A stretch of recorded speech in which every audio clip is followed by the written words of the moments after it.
కూటమి ప్రభుత్వం నేతన్న సేవా కార్యక్రమాల ద్వారా చేనేత కార్మికులను ఆర్థికంగా ఆదుకుంటుందని, చేనేత కుటుంబాలని ముఖ్యమంత్రి చంద్రబాబు నాయుడుకి ఉప ముఖ్యమంత్రి పవన్ కళ్యాణ్ రుణపడి ఉంటాయని ఆంధ్రప్రదేశ్ రాష్ట్ర చేనేత కార్పొరేషన్ డైరెక్టర్ సూరిశెట్టి జయకృష్ణ అన్నారు. పిఠాపురంలో మీడియాతో మాట్లాడిన సూరిశెట్టి జయకృష్ణ పిఠాపురం నియోజకవర్గం తాటిపర్తిలో ఇటీవల జరిగిన జాతీయ చేనేత దినోత్సవాన్ని విజయవంతం చేసిన ఎమ్మెల్సీ కొణిదెల నాగేంద్రబాబుకు, కాకినాడ ఎంపీ తంగెళ్ల శ్రీనివాస్కు చేనేత కుటుంబాల తరపున ప్రత్యేక ధన్యవాదాలు తెలిపారు. ఈ కార్యక్రమం తాడిపత్రి గ్రామంలో ఏర్పాటు చేయడానికి ముందుగా సహకరించినందుకు గాను వారికి, అదే విధంగా ఈ కార్యక్రమానికి ఇచ్చేసిన ఎమ్మెల్సీ శ్రీ కొణిదెల నాగేంద్రబాబు గారికి, అదే విధంగా పార్లమెంట్ సభ్యులు శ్రీ తంగెళ్ల శ్రీనివాస్ గారికి ప్రత్యేక ధన్యవాదాలు తెలియజేసుకుంటున్నాను.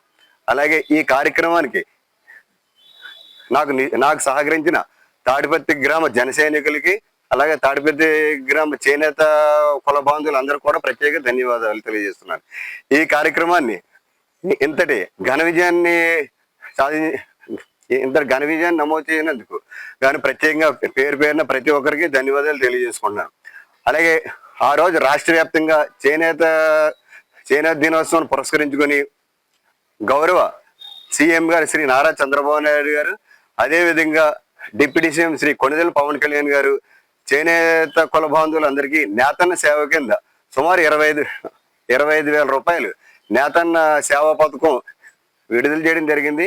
రాష్ట్ర వ్యాప్తంగా 70 సుమారుగాను, అలాగే జిల్లా వ్యాప్తంగా 2,500 అదేవిధంగా పిఠాపురం నియోజకవర్గం సంబంధించి 1,864 మంది లబ్ధిదారులకు ఈ పథకం అమలు చేయడం జరిగింది.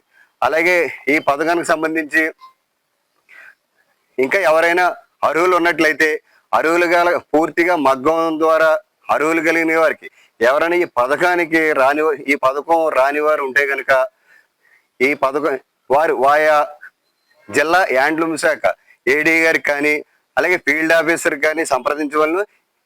నా నెంబరు 9866496665 జయకృష్ణ. నాకు కానీ ఈ పథకం లబ్ధిదారులకి ఎవరికి రానిటువంటి ఉంటే నాకు కానీ తెలియజేయవలసిందిగా కోరుతున్నాను.